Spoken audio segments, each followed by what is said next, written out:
All right, I'd like to call to order this meeting of the Common Council of the City of Bloomington for Wednesday, August 14th, 2024.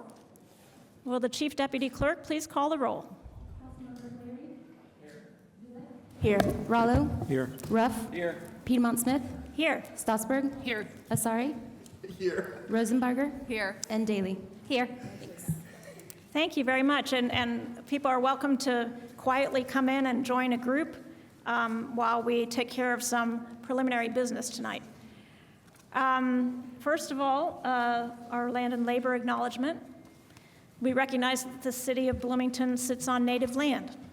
The city, as well as city administrative buildings, are on the traditional homelands of the Miami, Delaware, Potawatomi, and Shawnee people, and we acknowledge they are past, present, and future caretakers of this land.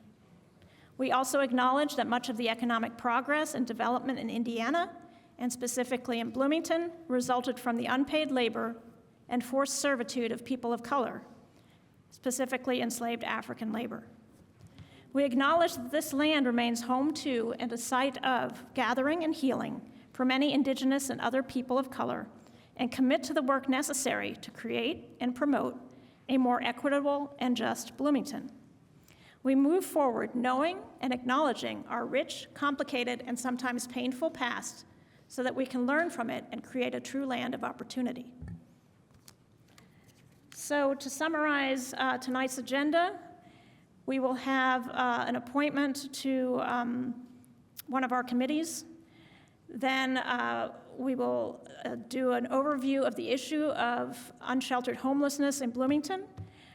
We will then move to breakout groups, part one, which is facilitated dialogue, following the issue overview sheet that you should have all received. Then we will have some time for group reporting, where we will collect different perspectives, common values, questions that arose in the groups, and possible action steps. Then we will have a second period of breakout groups, part two, which is deliberation practice, where we will try to synthesize priorities, values, needs, trade-offs.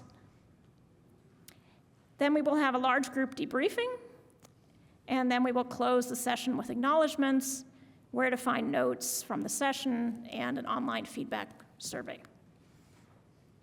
So I'd like to start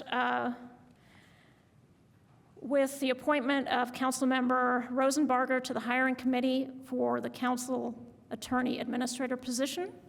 That is an appointment made by the council president, so I just want to make it here in this public forum. And Councilmember Rosenbarger has agreed to serve, I believe. Yes, thank you. All right, so today's topic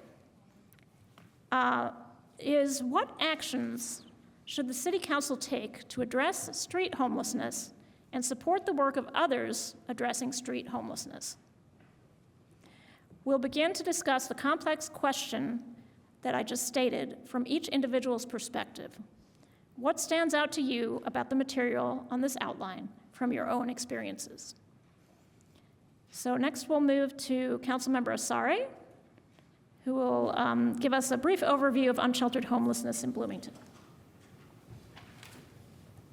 So that we can get right to what we're actually here to do, I think the important point to make here is simply that there are a lot of other conversations that are happening, and this is, so it's not taking place by itself. This is a conversation that's happening within a larger ecosystem of conversations.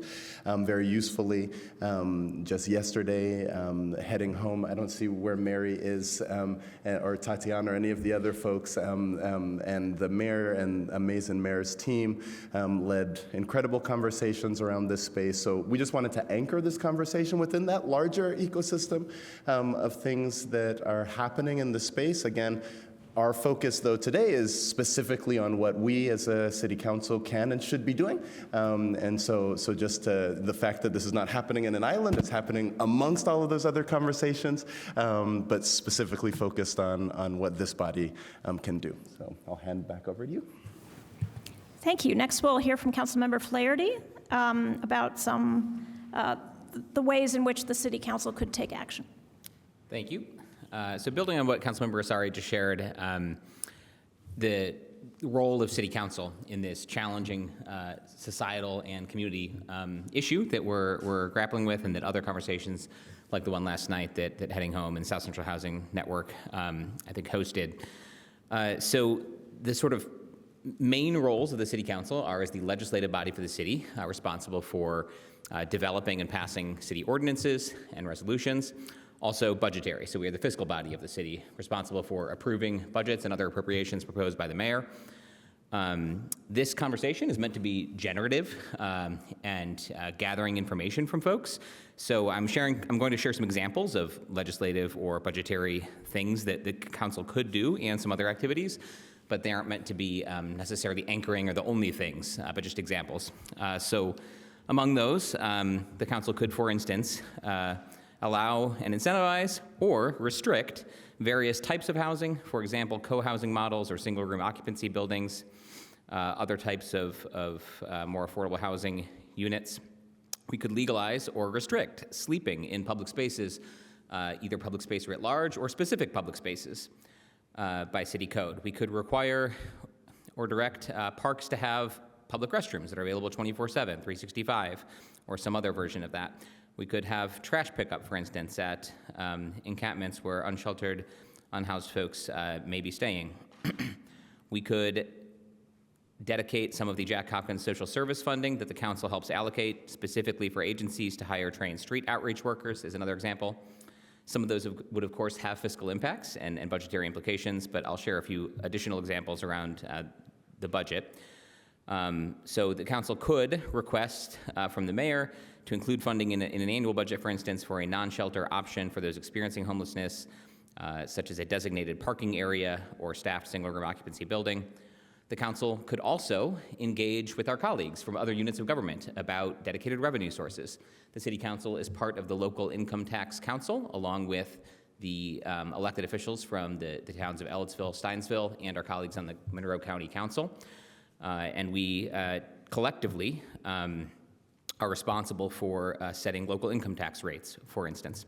Finally, I'll note community building and convening capacities that the council, as role representatives of the community, could also work to bring folks together. An example would be working to bring unhoused and housed folks in a given area or neighborhood together to meet, enjoy food over a pizza party, and maybe try to disrupt some of our tendencies to other one another. So those are some examples of things that the council could engage in. Again, not meant to be limiting, but just help get the creative juices flowing for the conversation to come. Thank you.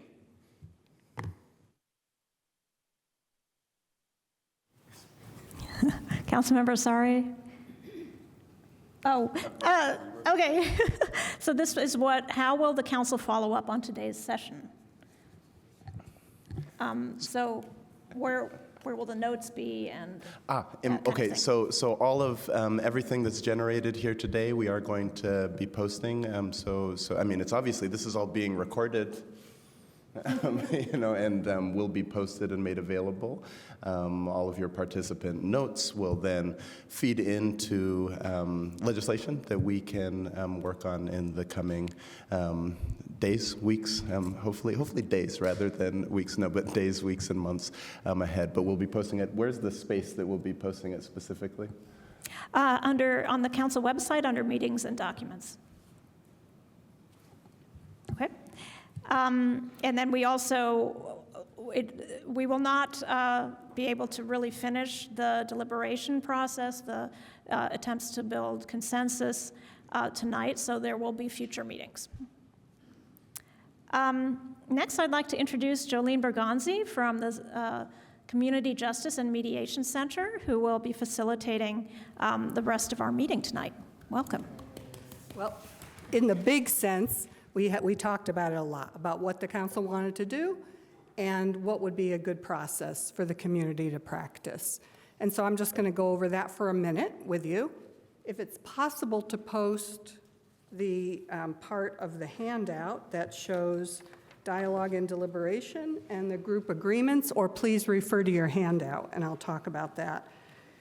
I'm a senior mediator and a facilitator and training consultant with the Community Justice and Mediation Center, CGM.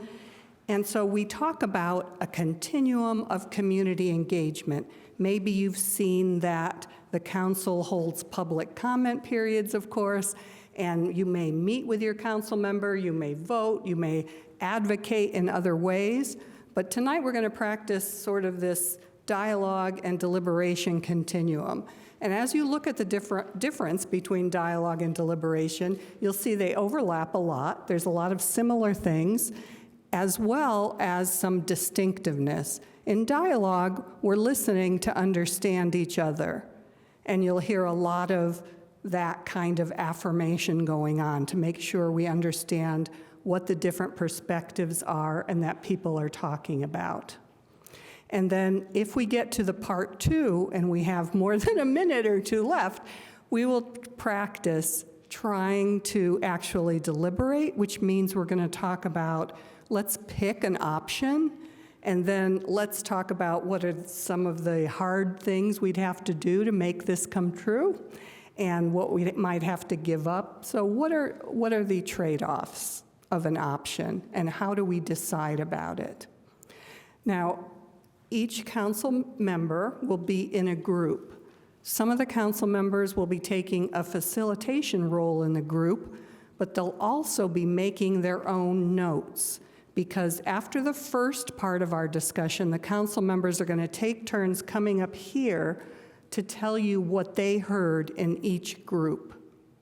So we hope that you'll feel listened to there, and then we can all hear what has come up in the groups. And then in each group will be a person from the Community Justice and Mediation Center, my colleagues, and if they'll stand now, I'll just tell you who they are. We have Susan Klein. Susan is over there. And we have Vanessa Roberts, who is here. And we have John Vanderzee in this group. And we have myself. And we have Wilson, Mosley, who is here. And we have Ed Greenebaum, who is here. And we'll be co-facilitating in the group. And because we haven't had a chance to train the council members in facilitation, please go easy on them. But we will also help them. You might see us helping them as co-facilitators, which is fine. They have not had that experience per se, and we'll just give them an assist if needed. But we'll start in this room for groups 1, 2, and 3. If you have trouble moving or it would take you a while to move out into the hall, you might want to choose to sit in groups 1, 2, or 3, because those groups will stay here throughout. Groups 4, 5, and 6 are going to be moving out into the atrium, because if we were all talking in here, there's no way we could hear each other. So we're going to move 3 groups out there, and then we'll come back in for the midway reporting. And we'll then go back out for the second part and come back in for the large group debriefing. So if you're okay with moving back and forth, take a seat in groups 4, 5, and 6. I'm going to quickly go over the group agreements and ask you if you agree to them. If you feel uncomfortable with these group agreements and choose not to participate in the dialogue, that is totally fine. We have an open space area here in the chambers. You can take a seat in these chairs back here. And you can talk together, you can listen and observe whatever you wish. All right, the group agreements to support constructive conversation so that everybody feels supported. We, again, are trying to understand different perspectives, and we don't want anyone to feel shut down. Everyone's the expert on their own perspective, so please be honest and respectful. We're listening to understand each other again. Stay engaged as much as you can. Yes, we all zone out sometimes, but stay engaged as much as you can. It's okay to disagree. It's totally okay. Say, I would never support that. I can't get behind that for this reason. It's okay to do that with curiosity, not hostility. And you might want to ask others for clarification. Could you tell me more about what you mean by that?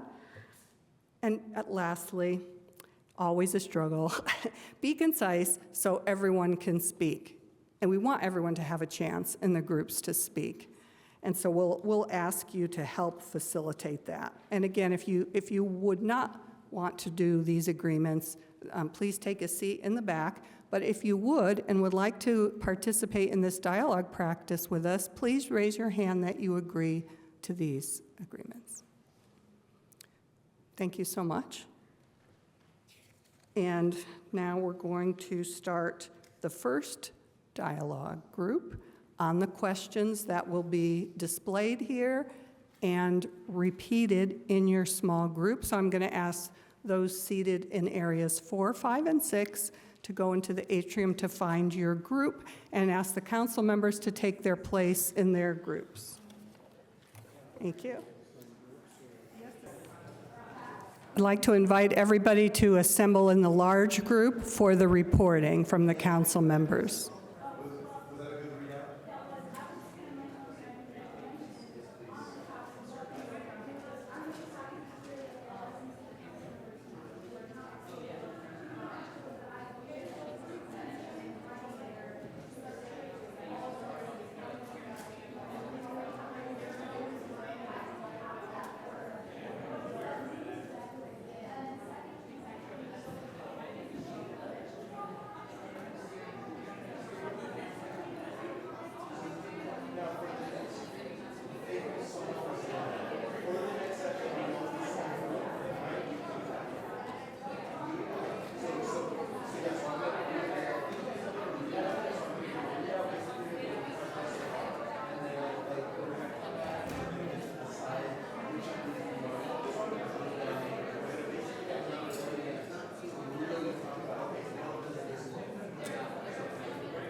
No, we're going to use this.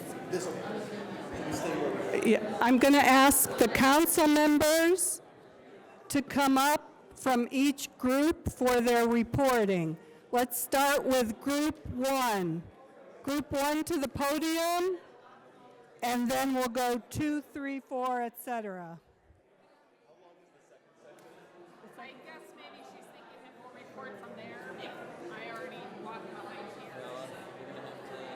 Gonna have to walk back out here.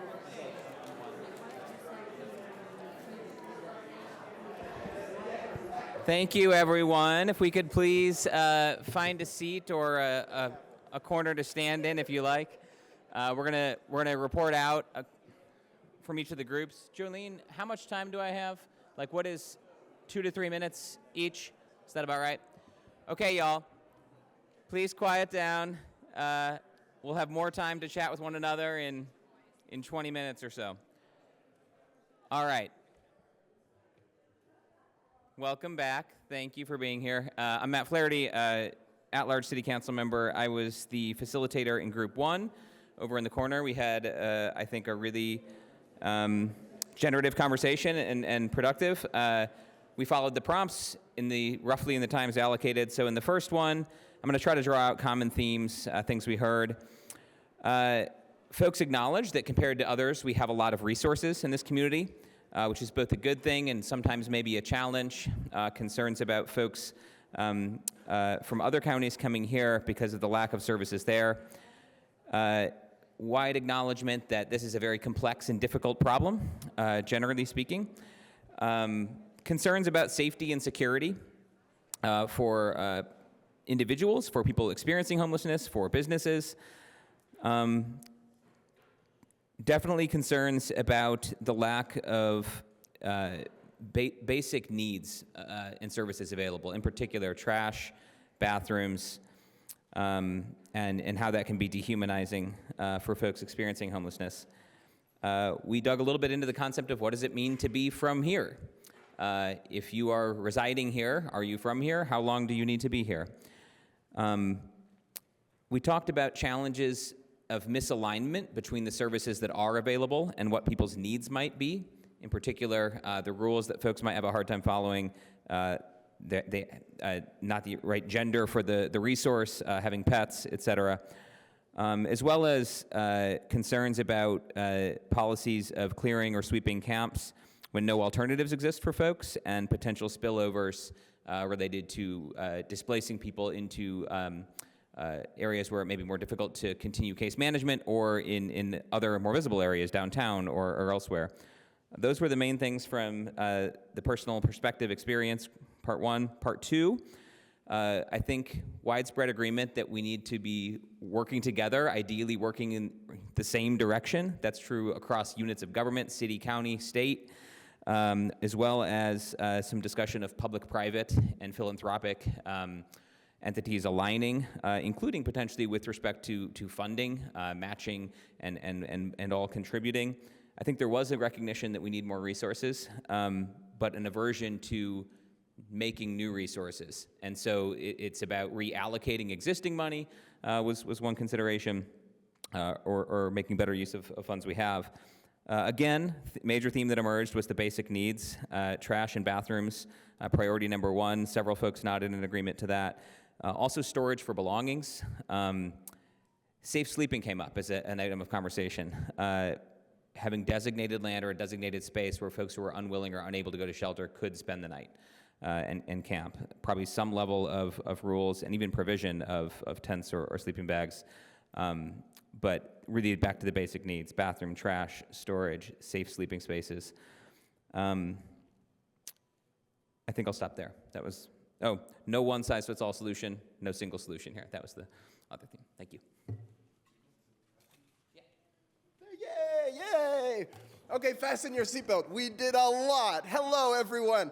In terms of question one, I think there's really three, and if I don't represent you well, everyone, like holler at me or something, but three key points. The first one, everybody acknowledged the significant pressures on all of our resources, on our community just generally, and this is a concern that we all had. We talked, though, most importantly about the humanity of those experiencing homelessness, and most importantly about our responsibility as a city. Someone said, I think the clearest way of sort of summarizing our sentiments around point one was that in Bloomington we should not accept having this happen. Like, this is a problem that we should solve, and that we actually believe that it is solvable. In terms of what priorities for action we'd recommend for council, this is just in the order roughly that they came up. We said that we need to be focusing on workforce and skill development, so thinking about ways to help people who are experiencing homelessness find and jobs and skills and upskilling, et cetera. Organizing the city government to deal specifically with homelessness. So we spoke about the need to centralize our resources, everything from the way that we budget to the way that we're staffed, et cetera, to not just spread what we talked about, the sort of resources very thin across multiple departments, but thinking about perhaps having a centralized approach to how we deal with this. We talked a lot about data, thinking specifically about funding for capacity for, and then the city's help in sharing data amongst the broader ecosystem. And in the city broadly, we talked about public facilities, the needs for things like bathrooms, showers, lockers. We talked about, I cannot read my own handwriting. I am sorry. We talked about the need for ecosystem support. So what the city can be doing as a convener to make sure that we're sort of making all of the different parts work well together. I am just reading back here, even though I can't read my housing well. We talked about the importance of housing, rapid rehousing, and temporary housing specifically. We talked a lot about the need for us to be utilizing groups, the sort of coalition of the willing, to do all of the things listed above. We talked about the structure of grants in the city and how many of those are difficult to access for smaller organizations trying to address homelessness. We talked about responsiveness among city council members. We talked about transportation, zoning, incentives around Section 8, particularly around thinking around how we can help to rapidly help people who have Section 8 vouchers. We talked about funding for models like eco-housing and transitional housing, funding for social workers to improve their salaries, to create incentives for hiring, talked about income support, and we talked about single occupancy rooms and houses. I hope that was everything. Did I cover everything? All right, woo! Let's go, group 3.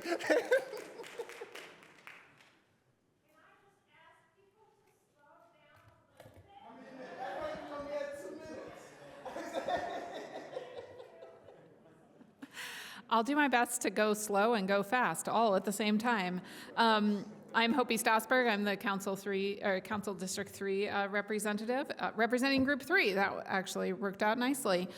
Good coordination there. So I also have extensive notes, and I'm going to try not to go through every single piece because that would take a really long time, and I'm going to hope that I don't forget anything important, and I would really invite Group 3 to yell out if I forget something that's super important to you. I really enjoyed our group over there tonight. I feel like we had a really kind of diverse set of individuals who had some personal experience working with unsheltered folks, and also some that are very personally impacted in terms of living very close to Shalom Center, very close to other areas, including the parks where our unhoused neighbors hang out a lot. So things that brought them here. They really want to reduce homelessness as a problem, that is a driving factor, that is an urgent matter, that there is a danger to the public and a danger to the community themselves, that it's a public safety issue and concern, especially for medically fragile individuals. Some folks just wanted to learn more about the situation. And I'm going through my notes a little bit here, that the last year has had a dramatic increase in street homelessness, and that's one of the things that brought some folks here tonight in our group. And also that was mentioned was the mental health issues that can lead to safety issues, and some personal experiences people in our group had encountering homeless people who were exhibiting mental health concerns, and then it became a safety issue. And I think that that's probably most of what answers question 1. In terms of actual solutions, we talked about a few different types of solutions. We also liked trash pickup and the idea of trash pickup, but there's also the unintended consequence of that. And how do you actually, there's some practical considerations to deal with. Similarly with bathrooms, that, it would be nice to have restrooms open more broadly at some of our public parks, but then there's maybe some unintended consequences of that too, which kind of edged into some security concerns, which I kind of heard a couple people mention a little bit off to the side. So that's generally an issue. There was generally that kind of sentiment, like we can do some things like maybe increase lighting or increase security, but that might just drive people out to other places. And so it's not necessarily effective to think about punitive measures all the time, even though they're tempting, because that just moves people around, and that's not necessarily an effective way to totally solve the problem. So I think that's, in terms of legislative and what council can do, trying to meet that line of something that actually solves the problem without just moving the problem to a new place, and that is a challenge. There's a specific thought to increase street outreach teams in one way or another, and we also, I think there was general thought and agreement about the idea of changing the UDO, of expanding different housing types, especially thinking about group housing, especially thinking about single occupancy rooms, and some of those ideas, some co-housing models. And there was also the sentiment to, there was not consensus amongst our group in this. There was a sentiment by some to restrict sleeping in public places more, and a sentiment by others to specifically allow public sleeping in certain areas, and I'm not sure how to compromise those two positions at this point. And then we also had kind of an extended conversation toward the end about ways to incentivize landlords in different ways, in terms of the Landlord Mitigation Fund, in terms of assistance with rental application fees, which can be a really big barrier. And we also talked about different work programs and offering day labor options and how to potentially expand. Right now, there's a public works program that works with Centerstone, to potentially expand that to other places, and expand that to more of a day labor job opportunity. Oh, and the last thing, which I think is important, was the idea of improving communication between the resources that we do have, which everybody agreed was a lot, and residents, so that if a resident were, say, to stumble across somebody camping or somebody, an unhoused person who is having a problem, that there's who do they call? They don't necessarily need a police response. They don't want a punitive response, but clearly this person needs help. And so in improving the community understanding about what to do in that situation. So I think that's it. Did I forget anything big? I don't see any hands. Thank you very much. Group 4. Thank you. I want to point out that you may have noticed in this last report, there was a lot of deliberation that went on. It wasn't just the dialogue and the highlights of different priorities. That group really started to struggle with what would happen if we wanted to make that happen. And so that'll be our next group discussion, but I just wanted to see if you noticed that. Group 4.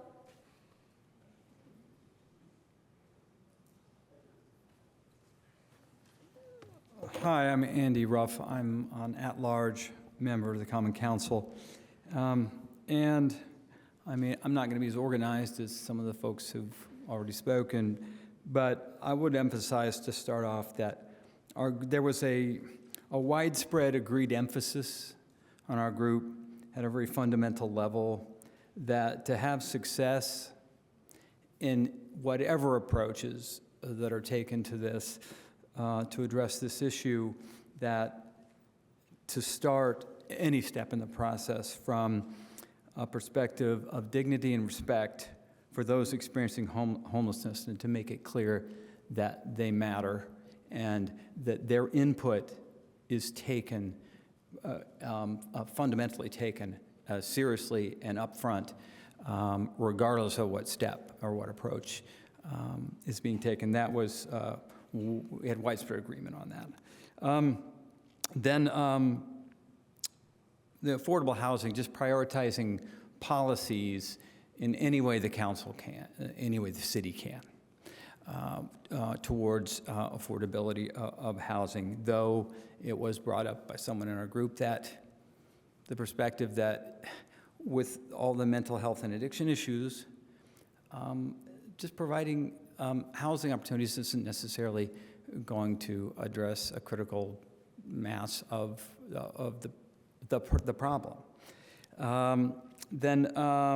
And that there are not enough addiction and mental health services, even close. That was a consensus, or it was strongly felt in the group. The idea of learning from other communities and not reinventing the wheel was brought up, that there are a lot of things we can learn from other places. I don't know that much about other places. Someone mentioned, in our group, mentioned some approaches Austin, Texas has taken. Someone mentioned Atlanta, Georgia, but there are lessons. Those communities are all different, but there are things that we really should be looking into really hard at learning from other places. And then this came up several times, was the feeling, there was a feeling amongst the group that Indiana University is not involved enough, not contributing enough, not doing enough, not contributing their resources and their people and their ideas and funds even, and that is going to be, that needs to change. And that people think it will change or should change because the well-being of Bloomington, the well-being of IU is very closely connected to the well-being of Bloomington.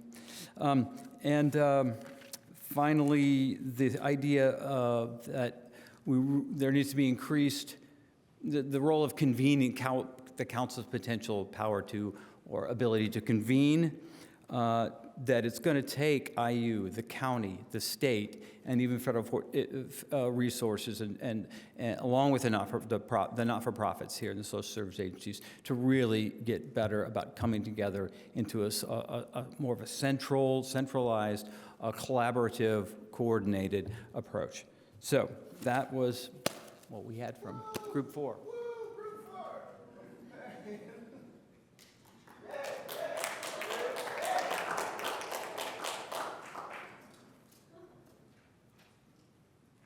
Okay, hello everyone. My name is Sydney Zulik. I was the leader of Group 5, not Group 6 like my district, but that's okay.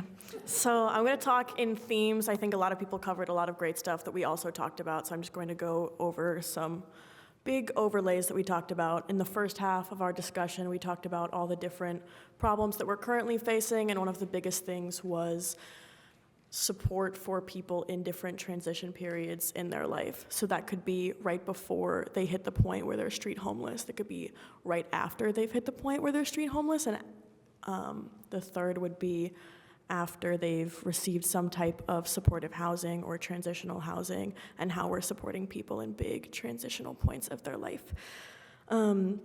Other problems that people are experiencing is discrimination for qualifying for housing programs, access to doctors, and then mental health and addiction services. So that was part one. Part two, we talked a lot about how the UDO currently has a lot of restrictions that make it difficult to develop more supportive housing for people who aren't related. So putting maybe 10 people in a house at the same time who can support each other on their journey.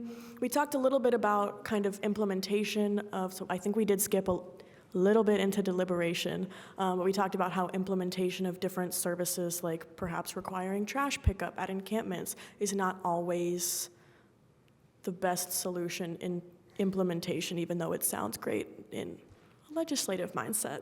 And then the final thing that we talked about is just increasing funding and people for the programs that are already in place.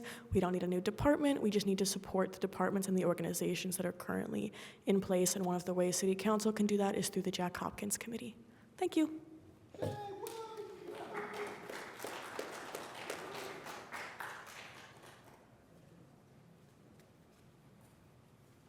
feel like I have to run to get up here. Hi, I'm Courtney Daly. I am representative for District 5 on City Council, so I feel like Councilmember Zook and I should have switched because I facilitated Group 6. And before I get into what we talked about, I just want to say a huge thank you to everybody for being here tonight. I am blown away by how many people are here. So I could tear up over that. But I had a really great group. We had a lot of different representation. We had people who work in some services who were there, people who just were here because they wanted to learn, and some people who could bring us their personal experiences being housed in Wheeler Mission, which was invaluable. So when we talked about question number one, some of the things that stood out was that we have robust service in our community, but the focus right now is on getting people housed. There's not enough low-income housing or enough shelter. One huge concern among many of the people in the group is that we really lack in women's shelters, and that really concerned them, that there's not enough helping the women in Bloomington who are on our streets.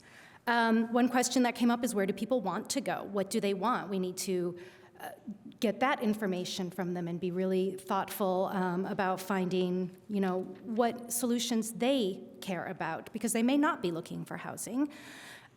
We talked about stigmatization. We want to make sure that we're not leaning into that at all, and that we're trying to really help get away from that and to be very compassionate and empathetic and honor people's choices in what they're looking for. One of the things that was emphasized is that, people who are unhoused, they had regular lives once upon a time, and that we need to be very mindful of that. Bloomington doesn't have housing ready for people who have been in encampments for a long time. So what they need looks very different than what many other people need when they're looking for housing. We do a good job of helping to get them off the streets, but not keeping them in housing. They have a different skill set, and we're setting them up for failure if they're not well supported once we get them into housing. Moving people from encampments can re-traumatize them. They've built up some relationships and some trust, especially with service workers, and once they get moved, they are re-traumatized all over again, and a lot of times they lose their trust in the people that they have been working with. Trying to read my notes and not repeat myself. Animal ownership, staying together as a couple. These are barriers for people getting into shelter. So, again, like I talked about, the concern being getting women in, more shelter for women's shelters, just being a broad range of needs, addressing a lot of different ways to do that. Life change starts with housing. You can't do much without a foundation. So when we talked about second question, one of the first things that came up was, for example, getting things in place like a detox center. And then this goes back to what we talked about with the life change starting with housing. If somebody needs to go into detox, we're setting them up for failure, again, if they're just going right back out on the streets. So we need something long-term and sustainable for that. Somebody mentioned that they're interested in zoning reform to facilitate more and denser housing with transportation, and changing things like landscaping requirements to make it easier and more affordable for ownership. We did veer a little bit into the deliberation portion because there was a lot of back and forth regarding legalizing sleeping in designated areas. A lot of big feelings on both sides of that, and it sounds like that was pretty common across the board. But very good points, were brought up on all sides. We then veered into discussion on water, restrooms, trash pickup. We need a better plan for all of that. We discussed single-room occupancy hotels, maybe a place for a person that they can rent at a very low cost. It can be something with a shared bathroom, just 4 walls where they can sleep at night and have a place to put their things, and that they can kind of call their safe space, their private space. More storage facilities. Getting more info from a marginalized group to have more information to help us make very targeted and specific decisions, not looking for a broad solution. Building bigger and better support systems, right? So more street outreach, additional street outreach. How many would this be? We're talking maybe 20, ideally 50, as many as possible. And then also caseworkers too, same thing, just raising those numbers dramatically and working, in terms of health, housing, so on and so forth. Thank you.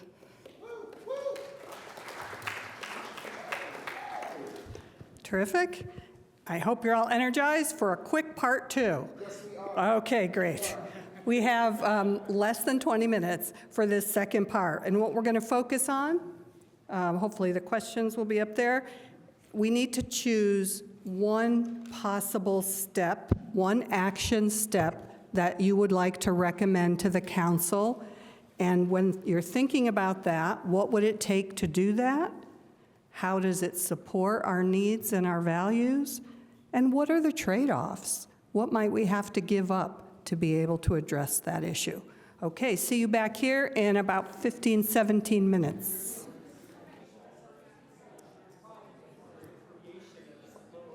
If anyone would like to talk in these final 2 minutes, we're going to have a group debriefing, a large group debriefing as an example of how we usually end these kinds of events.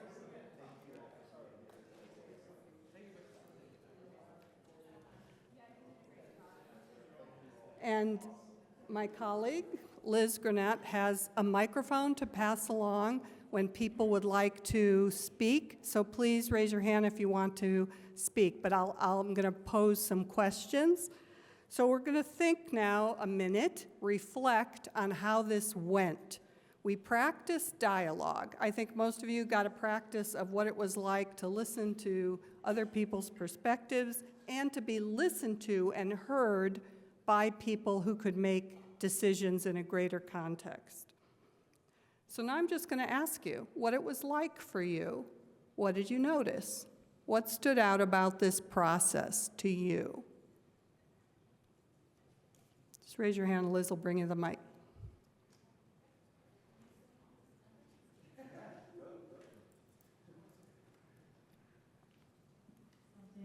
Something I noticed in my group is it's a lot harder to come up with an action step than it was to come up with problems and ideas.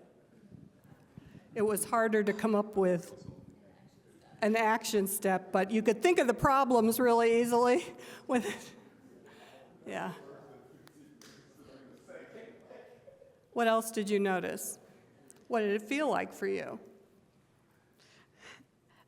I just really appreciated the direction to listen for understanding, and I think it really influenced the process the whole way, where people are being a little more open-minded and listening, not needing to, be contentious, but just share even conflicting ideas.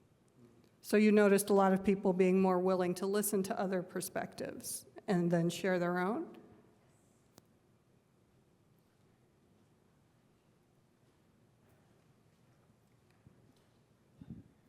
Oh, I just wanted to say I heard, while there were a lot of new ideas, I also heard a lot of the same themes and ideas from the Community Safety Town Hall that CAPS Commission held 2 years ago. And I know CAPS Commission and the members here, we're very happy to see the council taking leadership on this issue. And I hope that the fact that they are taking leadership on it means we will have some action items and steps being taken from these themes, which I think our community is clearly in consensus on what the major problems are and some of the major solutions. Two more comments. I hope that at the end of all this discussion and towards the beginning of some action, that there is a list of jobs that need to be done for people in the wings, like myself, that are volunteers out there that are very interested in this. And I'm not sure who would be responsible to generate that list, but I look forward to seeing it at some point, okay? Okay, and I hope if people are interested in further contacts about this, that you put your email so you can receive messages. Go ahead, sir, sorry. I think there's still a lot of basically mental impediments that people have to considering and accepting more outside of the box ideas that are outside of sort of tried models or established practices, thinking about just expanding sort of existing things rather than taking a leap into a different direction. And I think it would be if there's a way for people to network after this, everybody that's signed up out here, to create some sub-working groups that may operate at a different goal set than what the overall consensus is, that would be great. Okay, and we are so appreciative, not only of you all for participating, but the council members had to step outside their comfort zone, and I really thank them too.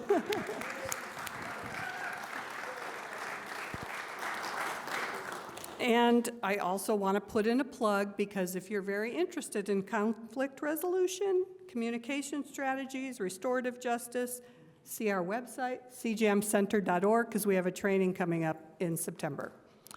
And there will be a survey for this event where you can put your ideas down, what went well for you, what would you hope is different in the future, etc.